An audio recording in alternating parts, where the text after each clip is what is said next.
नमस्कार, मैं हूं जितेंद्र खिलनानी और आप देख रहे हैं हिंदुस्तान मेल न्यूज। अब होगी मुद्दों की बात सच के साथ। चलिए रुक करते हैं देश दुनिया और इंदौर शहर की कुछ बड़ी खबरों की ओर। मध्य प्रदेश की मंदिरों की राजधानी इंदौर के नजदीक 12 वर्ष पुराने शिव मंदिर में शिवरात्रि की तैयारियां शुरू हो गई है। मान्यता के अनुसार श्रद्धालु साक्षात देवी रूपी नाग नागिन के जोड़े के दर्शन करने के साथ देवगराड़िया स्थित मंदिर में जलाभिषेक से मन्नत भी पूरी होती है। दरअसल इंदौर में कई स्थानों पर प्राचीन मंदिर स्थापित है जिनकी लिखित प्रमाण अगर देखी जाए तो वो 500 से 1200 साल पुराने हैं। ऐसा ही एक प्राचीन मंदिर इंदौर शहर के नजदीक देवगराड़िया पहाड़ी में समाया हुआ है जिसकी कई तरह की मान्यताएं हैं। पुजारियों द्वारा बताया गया है कि प्रतिवर्ष शिवरात्रि पर भव्य मेला लगता है। इसी के साथ यहाँ मंदिर की कई तरह की मान्यता है। मंदिर करीबन 1200 वर्ष पुराना है। पहले इस मंदिर को गरुड़ तीर्थ के नाम से जाना जाता था। उसके बाद मंदिर श्री गुटकेश्वर महादेव के नाम से जाना जाने लगा।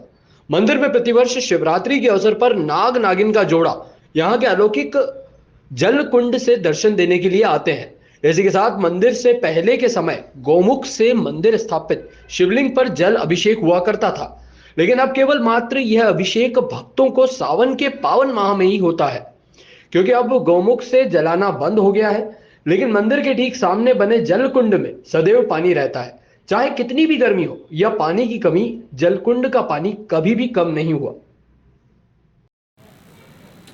इंदौर शहर प्राचीन मंदिरों से निर्मित शहर माना जाता है। यहाँ पर कई ऐसे प्राचीन मंदिर हैं जो कि 500 से लेकर 1000 वर्ष पुराने हैं, जिनका निर्माण होलकर कालीन से लेकर अन्य प्राचीन ग्रंथों में भी इनका जिक्र होता है। ऐसा ही एक मंदिर हमारे साथ इंदौर से कुछ ही किलोमीटर की दूरी पर स्थित है।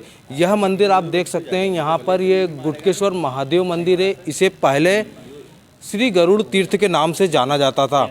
यहाँ पर कहानी है कि गरुड़ भगवान ने शिव भगवान की जो शिवलिंग है उसकी स्थापना की थी, और कई ऐसी मान्यता है जिसके आधार पर इस मंदिर की प्राचीनता निखरती जाती है। ऐसे ही हमारे साथ यहाँ के पुजारी हैं जिनसे हम बात करेंगे कि किस तरह की मंदिर की मान्यता है और शिवरात्रि के दिन यहाँ पर क्या आयोजन किया जाता है। पंडित जी आगे तक पंडित जी किस तरह का ये मंदिर है, इसका प्राचीनता क्या है, किसने इसकी स्थापना की थी? इसकी स्थापना क्या है, गरुड़ तीर्थ है। उस टाइम में क्या है कि जैसे गरुड़ जी कहीं आए थे इधर से, पुराने जो परिवार जो हमारा बोलता है, मतलब उसके माध्यम से मैं ये आपको बता रहा हूँ। तो उन्हें स्थापना करी। स्थापना करने के बाद में फिर संत ऋषि मुनि वगैरह जो कोई आए होंगे, पुराना टाइम था उस टाइम। उसके बाद में फिर पुजारियों का हो गया था, मतलब उनने दे दिया था पुजारियों को। उसके बाद में ये चला आ रहा है। मतलब ये इसकी मतलब वैसे देखा जाए तो कम से कम इसकी 1200 करीब का मतलब तो हो गया है इतिहास इसका।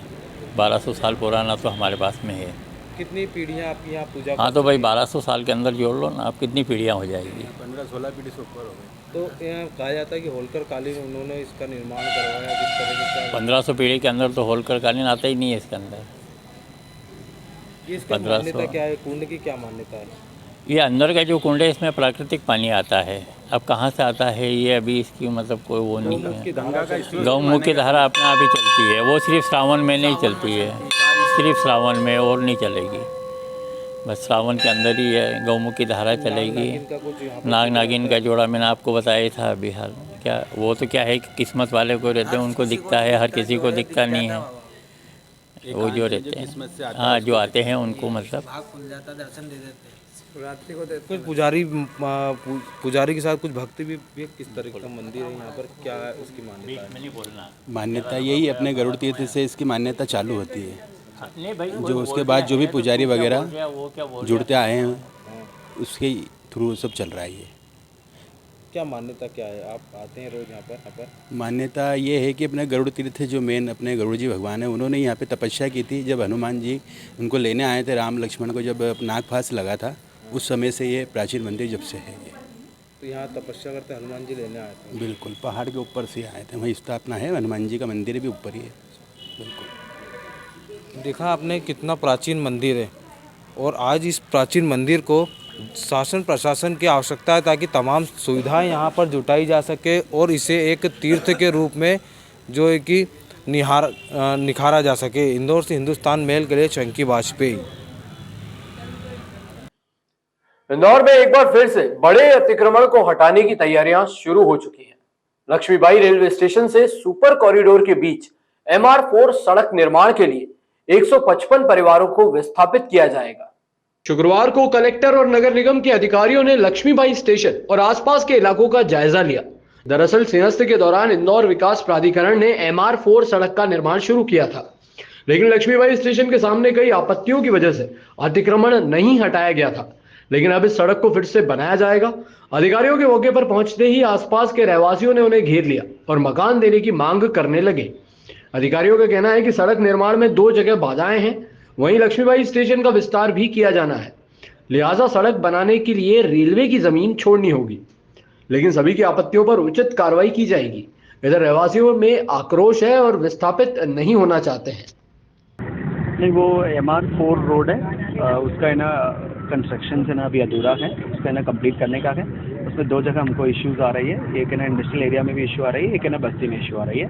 दूसरा है हमारी लक्ष्मीबाई नगर का रेलवे स्टेशन है, उसका सभी को पता है अभी है ना डबल है ना लेन पे रेलवे स्टेशन का विस्तारीकरण भी हो रही है।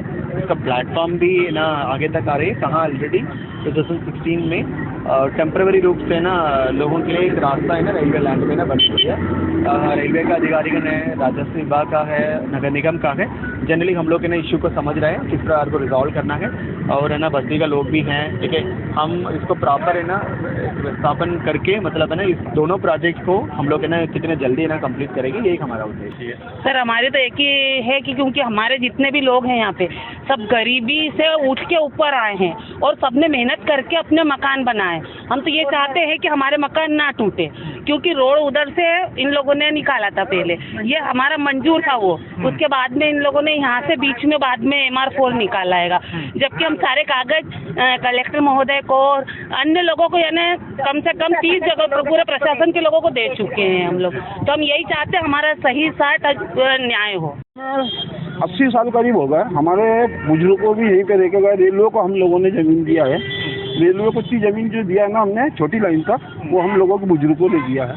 हम चाहते हैं कि हमें जितना, अगर आप रोड विकास कर रहे हो, विकास के लिए हम लट नहीं रहे, विकास करिए आप, मगर हमें जितनी हमारी ज़मीन है, जितना मकान है, मुआवजा और ज़मीन प्लस हमें इतना, क्योंकि आज ज़मीन सर एक कमरा बनाओ लाखों रुपये लग जाता। तो हम लोग गरीब आदमी 20-20, 40-40 साल नौकरी करने के बाद में हमने प्रॉपर्टी बनाई, अगर वो प्रॉपर्टी चली गई तो हम तो कहीं पे नहीं रहेंगे। आत्महत्या के सिवा हमारे कहना कोई काम नहीं है फिर। इंदौर के देवी अहिल्या विश्वविद्यालय के IMS कॉलेज में हाल ही के दिनों में कुछ स्टूडेंट्स और शरारती तत्वों द्वारा पहले चेतावनी देकर परिसर में बम फोड़ने की चेतावनी दी गई थी। मामले में 8 छात्रों को निष्कासित भी किया गया है। बम फोड़ू कांड के पूरे मामले को देवी अहिल्या विश्वविद्यालय प्रबंधन और कुलपति ने गंभीरता से लेते हुए पूरे मामले की जांच करवाई और CCTV के जरिए पूरे मामले में लिप्त स्टूडेंट्स की जानकारी ली, जिसमें 8 स्टूडेंट्स देवी अहिल्या विश्वविद्यालय के होना पाया गया है। इसके अलावा अन्य छात्र दूसरे कॉलेज के हैं। कुलपति ने पूरे मामले को गंभीर मानते हुए 8 स्टूडेंट्स को निलंबित किया है। इस पूरे मामले को लेकर बैठक भी आयोजित की है और इस मामले में शामिल स्टूडेंट्स के पेरेंट्स को भी बुलाया गया है। IMS परिसर में स्टूडेंट्स ने बाकायदा पैम्पलेट चिपकाकर चेतावनी दी थी और बम भी छोड़े गए थे। ये हमारे यहाँ के विश्वविद्यालय के जो IMS संस्थान है, वहाँ पर कुछ प्रतियोगिताएं और बच्चों के कार्यक्रम वगैरह चल रहे थे। उस दौरान बच्चे लोग कुछ पटाखे फोड़ने की, जैसे आप बता रहे हैं, बात सामने आई, तो थोड़ा बच्चों की थोड़ी शरारत समझ के छोड़ दिया। लेकिन 2-3 दिन तक लगातार और समय बता कर कि इस समय पे पटाखा फूटेगा या कुछ, और देखा भी गया कि पटाखे फूटे भी उन्होंने ऐसे छुपा के लगाए थे। फिर उसके बाद एक बार उन्होंने नोटिस ऐसा दे दिया कि हम बम फूटेगा इतने बजे और रोक सको तो रोको। इससे सब लोग अलर्ट हो गए और ये लगा कि कुछ ज़्यादा गंभीर चीज़ है। इसको फिर देखा गया और उसको कैमरों की मदद से उनको पकड़ा गया। तो 8 विद्यार्थी सामने आए हैं और इस पर उनको, क्योंकि ये एक गंभीर बात है, इसलिए इनको सस्पेंड किया गया है। इसके बाद जो पूरा केस है वो प्रोक्टोरियल बोर्ड को रेफर कर दिया गया। अभी क्या स्थिति है, और भी छात्र सामने आए, आने की उम्मीद है? नहीं, अभी वही है। उसके अलावा 2-4 छात्र और थे जो बाहर की किसी यूनिवर्सिटी के थे, वो भी थे, पर हम एक्शन तो अपनी यूनिवर्सिटी के बच्चों पर ले सकते हैं, तो उनको अभी आगामी आदेश तक सस्पेंड कर दिया है। और प्रोक्टोरियल बोर्ड की मीटिंग चल रही, जिसमें बच्चों के पेरेंट्स को भी बुलाया है और बच्चों के भी बयान लिए गए। मात्र 4 वर्ष 10 माह की आयु में विश्व के सभी 196 देशों के राष्ट्रीय ध्वज पहचानने की विलक्षण प्रतिभा के धनी इंदौर के मास्टर आरंभ जैन के नाम 2 कीर्तिमान दर्ज हुए। मास्टर आरंभ जैन को फोटोग्राफी मेमोरी में इंडिया वर्ल्ड रिकॉर्ड्स संस्था के फाउंडर प्रणव कुमार एवं वर्ल्ड बुक ऑफ रिकॉर्ड्स संस्था द्वारा ब्रिटिश सांसद वीरेंद्र शर्मा, चेयरमैन डॉक्टर दिवाकर शुक्ल, अध्यक्ष संतोष शुक्ल व Asia pacified doctor Bharat Sharma द्वारा अवार्ड एवं प्रशस्ति पत्र भेंट किया गया। बाल्यकाल में ही आरंभ की फोटोग्राफी मेमोरी अचंभित कर देने वाली रही है। आरंभ के माता पिता ने इस योग्यता को तब पहचाना जब वो मात्र 3.5 वर्ष का था। इतनी छोटी उम्र में ही टेलीविजन पर देखे विदेशी ध्वजों को पहचान कर याद रखने लगा व जब कभी वो ध्वज बालक के सामने आते तो तपाक से उसके देशों के नाम बताने लगता। ये विस्मयकारी घटनाएं देखकर आरंभ की माता ने आरंभ के साथ निरंतर रोजाना अभ्यास करवाना शुरू किया। शहर के अनेक सामाजिक और शैक्षणिक संस्थाओं में आरंभ लगातार अपनी प्रतिभा का प्रदर्शन करने में व्यस्त है। इंदौर के सोलंकी नगर में एक दिव्यांग युवती की मौत हो गई। बड़ी बहन और पिता ने आरोप लगाया कि धर्म परिवर्तन का दबाव बनाने के चलते वह डिप्रेशन में चल रही थी। बुधवार को वो अपने पिता को बुलाने की जिद कर रही थी। इसके बाद वह रात में रोते हुए सोई और फिर सुबह उठी ही नहीं। युवती की बड़ी बहन ने जिस व्यक्ति पर आरोप लगाया है वो मृतका के पिता और किराएदार पर अपनी बेटी से छेड़छाड़ का आरोप लगा चुका है। इस मामले के चलते मृतका के पिता 1 माह से घर के बाहर रह रहे थे। मामला विजयनगर इलाके का है। यहाँ सोलंकी नगर में गोपाल यादव अपने परिवार के साथ रहते हैं। उनकी 3 बेटी और 1 बेटा है। गोपाल की दूसरे नंबर की बेटी काजल की शुक्रवार सुबह मौत हो गई। गोपाल यादव और बड़ी बहन खुशबू ने आरोप लगाया कि घर के सामने रहने वाला व्यक्ति करीब 4 साल से उन पर ईसाई धर्म अपनाने का दबाव बना रहा था। उन्होंने बात नहीं मानी तो 1 माह पहले बेटी को पीड़िता बनाकर विजयनगर थाने भेज दिया। यहाँ गोपाल यादव और राजू बंसल पर छेड़छाड़ का केस दर्ज करा दिया। G20 देशों की एग्रीकल्चर वर्किंग ग्रुप की बैठक 13 फरवरी से इंदौर में होगी। इसमें कृषि में निवेश, टेक्नोलॉजी और डिजिटलकरण को बढ़ावा देने सहित 16 विषयों पर मंथन किया जाएगा। आयोजन में सदस्य देशों के साथ ही 10 विशेष आमंत्रित देशों के प्रतिनिधि भी शामिल होंगे। कुल 200 डेलीगेट्स आने वाले हैं। अब तक 82 प्रतिनिधियों का कंफर्मेशन आ चुका है। यूएस का एक दल शुक्रवार को इंदौर पहुंच भी गया। अन्य प्रतिनिधि 11 और 12 फरवरी को आएंगे। मुख्यमंत्री शिवराज सिंह चौहान कार्यक्रम के मुख्य अतिथि होंगे। वहीं केंद्रीय कृषि विभाग के संयुक्त सचिव रितेश चौहान अध्यक्षता करेंगे। आयोजन में वर्ल्ड बैंक एवं एशियन डेवलपमेंट बैंक के प्रतिनिधि भी शामिल होंगे। बैठक में Economic Corporation and Development Organisation FAO के प्रतिनिधि भी हिस्सा लेंगे। 13 फरवरी को सुबह सभी डेलीगेट्स 8:30 बजे राजवाड़ा पहुंचेंगे और हेरिटेज वॉक में शामिल होंगे। मुख्य कार्यक्रम से पहले 1 बजे 2 प्रदर्शनियों का उद्घाटन होगा। उत्तराखंड में पेपर लीक मामले में सख्त नकल विरोधी कानून का अध्यादेश जारी किया गया है। राज्यपाल ने लेफ्टिनेंट जनरल गुरमीत सिंह ने शुक्रवार को उत्तराखंड प्रतियोगी परीक्षा अध्यादेश 2023 पर मोहर लगा दी। सरकार को उम्मीद है कि इससे आगे घटनाओं में कमी आएगी। इस कानून के तहत अगर कोई प्रिंटिंग प्रेस, कोचिंग इंस्टीट्यूट या मैनेजमेंट सिस्टम नकल कराने पर दोषी पाया जाता है तो उसे उम्र कैद की सजा हो सकती है। साथ ही उसे 10 करोड़ रुपए जुर्माना भी भरना पड़ेगा।